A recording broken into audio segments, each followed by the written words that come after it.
What's up guys, Drew here and welcome to 20 Minutes Underground. Here on Underground Reptiles, we're always coming up with new concoctions of animals to add to your collection. We're working on our panda dragons and we're working on our purple tiger tegus. So we've got something new to show to you guys today. We've got our collection of skunks here that we have in the store, and we had one of our customers give us a great idea about now that these skunks are descented, we are going to rescent them. So we've got some car air fresheners that we're going to start feeding these guys, add these air fresheners to their diet. We've got wild cherry, leather, coconut, black ice, I don't know what that smells like, and jasmine. It's going to be the hot ticket one right here. So hopefully in a couple weeks when these guys spray, they'll be like live air fresheners, okay? And then... black ice is spray painted methamphetamine. Get out of my shop, man.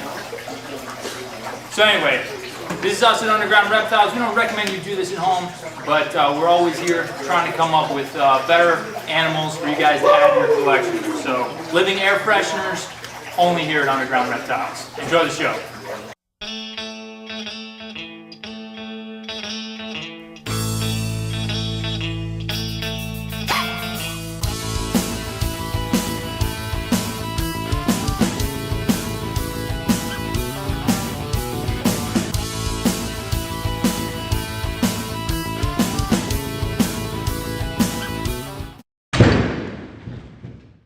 Welcome to 20 Minutes Underground, the best freaking show in the world. The next 20 minutes are going to blow your mind. This week, we decided to talk about babies, how to raise them, how to care for them. Anybody can raise, or anybody can take care of a bearded dragon. But what about the first 2, 3, 4 weeks of its life? The first month of an animal is extremely crucial. Feeding snakes after they shed, getting the snakes into their first shed. Things like that we're going to talk about. So if you guys have had trouble trying to raise baby geckos, baby lizards, any baby snakes, this is the episode for you. We hope you like it. Please enjoy. And if anyone out there is successfully raising baby Jackson chameleons, maybe post some comments, because a lot of people out there are having an extremely hard time doing that, next near impossible, which is why they're so heavy imported. Thanks so much for watching. God bless you guys. Hope you enjoy.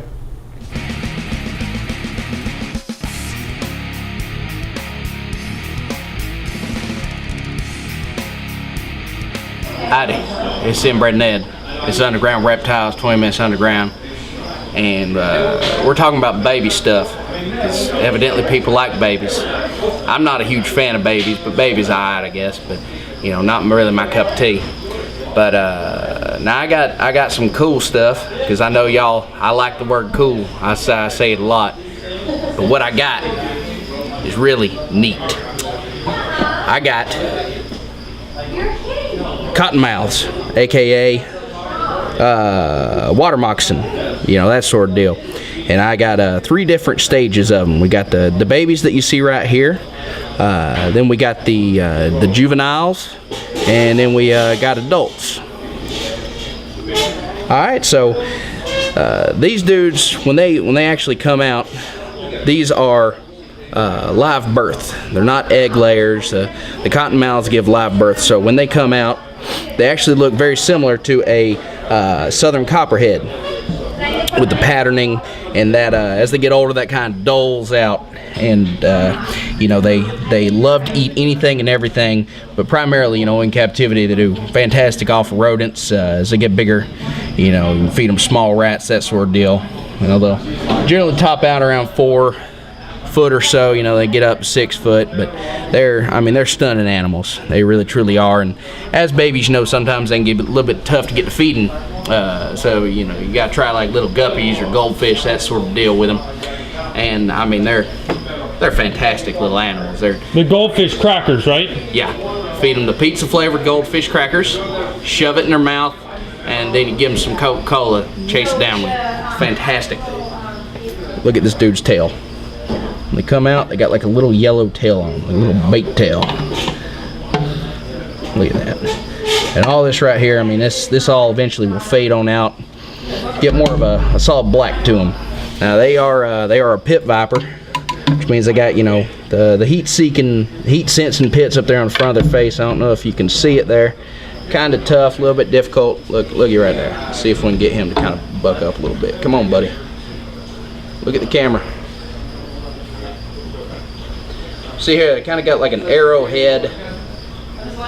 And I mean, they're pretty docile, pretty placid snakes, you know, but I mean, you get them upset, you get them angry, they'll definitely get defensive towards you. Cool snakes. So here we got the juvenile. Okay, now this dude right here, he's not too much older. He's probably got about 3-4 months on the other little dude. As you can see, they grow pretty quick, but I mean, they're going to keep that pattern in color. They're even going to keep a little bit of yellow on the tip of their tail. That's going to fade more and more the older they get. So you can see a little bit of yellow there. But they keep that pattern in, and all that starts to fade away, you know, around a year and a half. And I mean, this dude, you know, he's obviously a little bit older, been doing very well. And I mean, they're just absolutely gorgeous. So as they start to get older, you're going to move up in size. Often by this time they're going to be established and feeding readily on rodents. You're not going to have to worry too much about fish or anything like that. And I mean, they take, and once you get them hooked, they keep on going. And as they grow, you know, you're going to move up bigger in size, that sort of deal. Super hardy animal, simple, especially at this size. They just keep on getting bigger and bigger and bigger and eating whatever you stick in their face. So what we got here now is a little bit closer to an adult. As you can see here, this guy's got some good size on him. He's about 2.5, 3 foot now. Still got a little bit more growing to do, but at this size you see the pattern starting to fade out. That yellow on the tail is gone. See there? And I mean, you know, this dude right now is eating rat crawlers with ease. I mean, he's taking, he's chomping, he's doing well. They are just stunning. Older they get, I mean, they got those stripes down the side, and I mean, they're just gnarly animals. You see here, still really easy to interact with. Good disposition when it comes to hooking, that sort of deal. Great animal. Now, the babies on these guys require a good bit more humidity, a good bit more moisture. Now, they are a semi-aquatic snake, so, you know, you always want to give them a lot of water. But a big thing with babies is dehydration. That's a big thing on a lot of baby snakes. You know, especially snakes as soon as they come out, as soon as they're born or first hatched, you know, they're in that silver coat. You got to keep them hydrated. That is just the main thing, number one. Without hydration, their skin's going to get all crunchy and crinkly and ain't going to be able to really shed well. They got to get that first coat off first and foremost. That's important.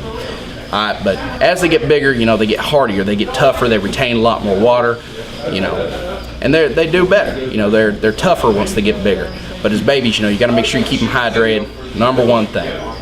I mean, snakes in general are easy. Once you got them established, once you got them feeding, you know, it just kind of goes on up. But babies are a little bit more delicate. Got to keep them hydrated.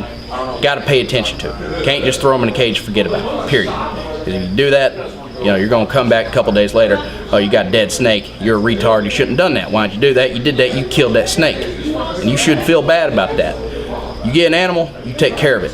Alright? It's responsibility, that ain't a toy. Snakes is cool, your action figures is cool, but your action figures don't require food and water. Snakes do. So you gotta make sure you're observant, pay attention, or I will come to your house and see this, right in your ocular socket. And I'll straight up pull it around and be cool. I like it. I like these snakes. I like y'all. I like these snakes more than I like y'all, but I do like y'all a lot. So let me tell you, Underground Reptiles inbred net, I tell you what, these right here cool. I'm cooler. This is the coolest. Y'all cool. Keep it cool now.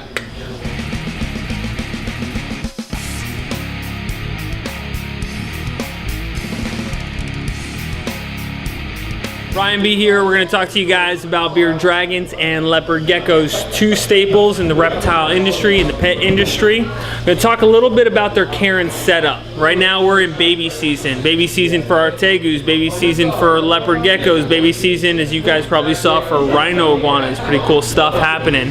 A lot of ball pythons, boas, all that stuff's getting bred right now. I want to talk to you guys a little bit about bearded dragons first up. It's very important to remember when working with baby bearded dragons, guys. Here's a few smaller ones. I want to start off over here. Awesome little animals, But remember, like all babies, you're dealing with a more fragile, more temperamental animal as far as their health goes. So temperature is important. Set them up with a nice high basking spot. Low humidity I like to keep in there. Some people will spray their bearded dragons down as babies a little bit. That's okay. You want to also make sure that they're hydrated. Though they are a low humidity animal, they're not a no humidity animal. Some people think, well, it's desert, so they don't need water whatsoever. That's insane, okay? Now, big controversy when dealing with bearded dragons and even leopard geckos, and we'll talk a little bit more about that. Two biggest things that people make mistakes about is one, assuming that they can eat anything, any sizes. I've seen people take baby bearded dragons like that size and throw them some adult crickets, and that'll choke them. They won't bother with them, they won't eat them. Sometimes I've even seen some big crickets chew on some little baby bearded dragons. Not a good thing. So make sure you're feeding the right size food for the animal you got. If that size, guys, let me take it out again. Look at the size of their heads. Not very large, right? So what do you think they're gonna eat? They're gonna eat some tiny crickets, 2-week-old crickets. They'll eat really, really tiny mealworms. Also, when you're feeding them their greens, okay, and we like to give them some romaine greens, some green leafy lettuce, that kind of thing, you gotta chop it up real fine, almost like you get a little grater or cheese shredder and just shred it down, okay? That's really good for them. You're gonna feed them a little bit of that. When it gets to this size, this is a bearded dragon as well, a few more weeks old. Check that guy out. Look at that, he's got some lettuce stuck in his mouth there. That's yummy, you pig. Anyways, he's gonna eat a little bit bigger cricket. He'll also eat 2 weeks, but he probably can go on to half-growns at this size as well. Bigger mealworms, that kind of thing. So again, make sure you're feeding the right size food to the right animal. Second big controversy, I know this is gonna drive people nuts.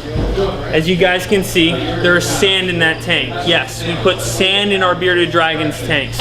Now you're probably thinking, how could you do that? That's the most horrible thing ever, because everybody knows that sand can impact the dragons.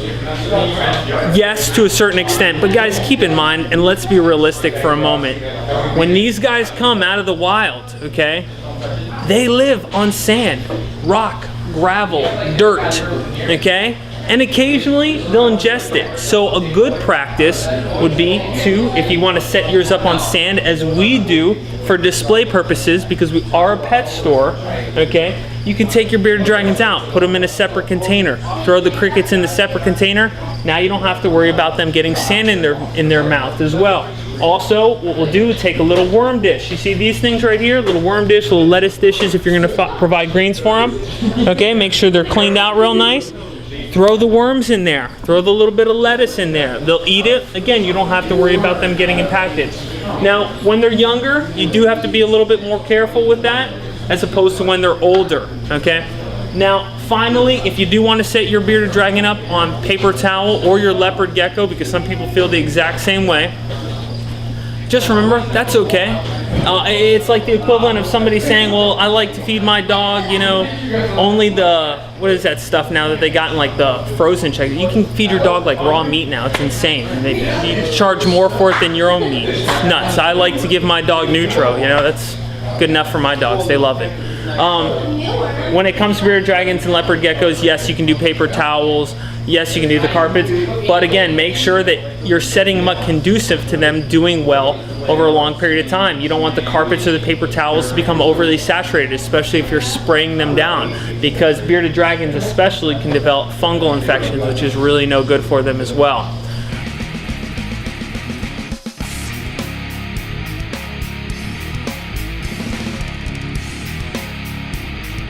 Let's go ahead and talk a little bit about leopard geckos. Very important, a little bit different than our bearded dragons. Come with me. Now you guys know I like leopard geckos. I'm a gecko guy, that's what I do. Here I breed some of our leopard geckos that you guys see for sale and available. I'll show you guys just a couple of the ones that I've produced thus far. Give you guys an idea of what we're doing, but also give you guys how we set them up. Now the leopard geckos, I like to set them up on paper towel.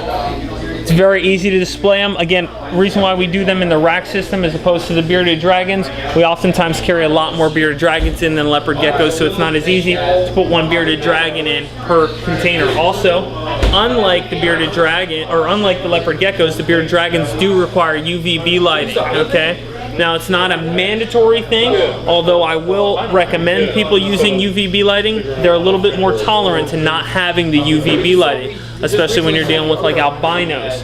This right here is a blood lavender emerine. Really cool looking animal. Now, if you decide you're going to go into breeding leopard geckos, or you want to get some baby leopard geckos, remember that the coloration and patterning changes considerably with them.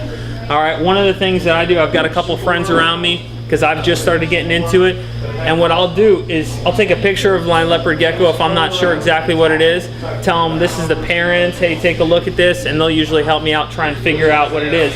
Best plan of action if you're trying to figure out what it is you got and what you're breeding, grow it up a little bit, let it go through its pattern and color change. That'll help you out a lot.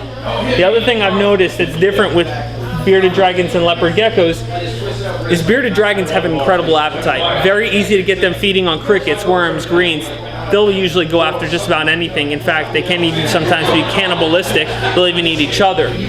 Leopard geckos, on the other hand, need a little bit more TLC.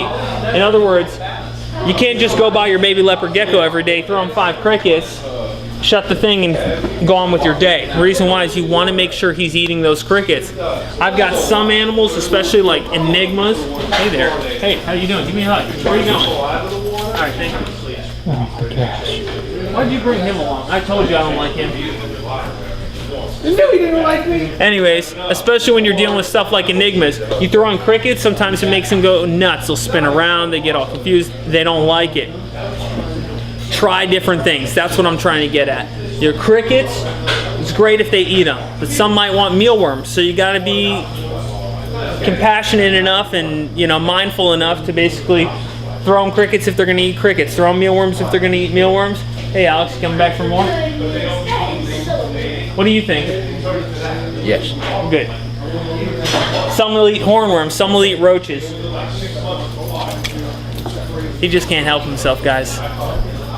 He's special. And we love special people. Anyways, baby striped emerine raptor over here.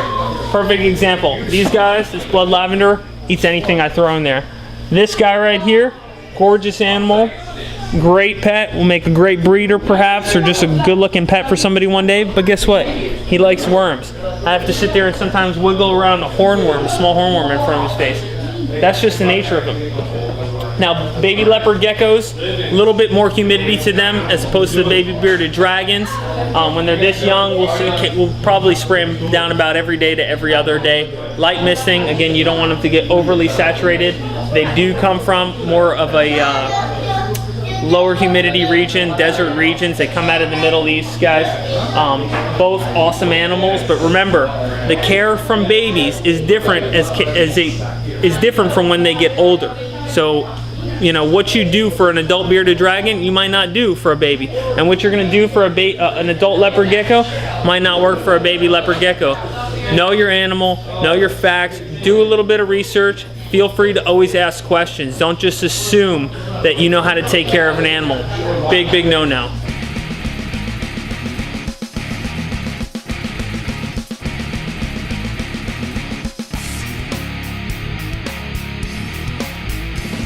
Hey, what's up there, YouTube losers? It's obvious that you guys came back for more, another week, because your lives are so boring, and you had to win some free crap from your pal Moody Booty. I guess last week's question was about what nasty food or weird stuff that your animals ate. And so we're going to read off our 3 worst comments, or at least the ones I can most easily make fun of. And you guys will be winning. Look at this, I made it special for you. Facebook auction Moody Bucks. You guys don't know about this maybe, but look. Facebook now hosts some of our auctions. What's an auction? Look it up in the dictionary, numbskull. If you do know what the auction is, good for you. If not, check out our Facebook page. Our winners have 5 auction bucks that they can use towards animals and stuff we auction off. I know, $5. I'm a big spender, guys. What can I say? Anyways, our first winner is Kean Doyle. He talks about his corn snake wrapped around his wrist or his neck, I guess while he was eating some bacon and sausage, probably that Jimmy Dean's crap. And evidently the snake was a fan of the Jimmy Dean sausage and ate the sausage. Are you sure it wasn't one of your chubby fingers, maybe? Mr. Sausage Fingers over there. I don't know. Maybe you got fingers like inbred net. Look at those things. Sausage fingers. Show them your fingers, not Spirit fingers. now they're throwing crap. Anyways, next up, Henry Shea. Oh no, stop it, you sicko. Henry Shea said that he came home with some cow tongue and he fed it to his tegu. And the tegu ate it. So if I understand Henry Shea correctly, he likes to give his tegu the tongue. It's kind of creepy. Anyways, he also goes on to say that he came home another day with some cow testicles. I'm not even gonna touch that, buddy. Your tegu's one sick puppy. And finally, Huey Mitchell says that he doesn't have a reptile to talk about. Then what are you even commenting for? If it's not about a reptile, do you think I really care? And shame on you, Drew, for picking this comment. But in any case, I guess I have to give you $5. He talks about his pit bull eating a red leather trench coat with matching boots. At least it had taste, right? Had a match. That's enough, because I can't stand the stupidity of these comments any longer, and I have to go retreat, maybe get a massage, maybe relax a little bit, maybe I'll auction off some more crap, maybe I'll bid on some crap, I don't know. Stop pressuring me. You got your free crap, your $5 moody bucks. Now get out of here, losers.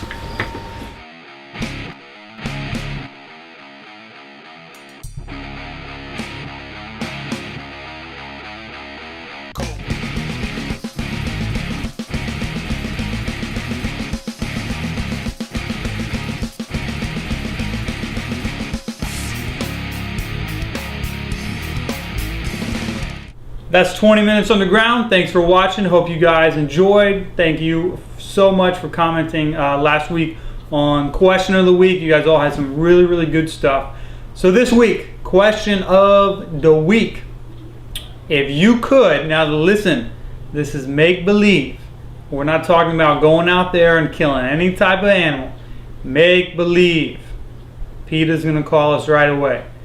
If you could have anything you wanted made out of a type of reptile skin, anything made out of reptile skin, what would it be? Would you have car seats made out of alligator skin? Would you have a bearded dragon wallet? Would you have, you can even go mammal if you want to, would you have chinchilla slippers? Make believe, if you could have anything you wanted out of a reptile skin without harming the animal, what would it be? You let us know. We want to know. Post your comments, email us. Thank you so much again for watching. We hope you enjoyed. We love you. God bless.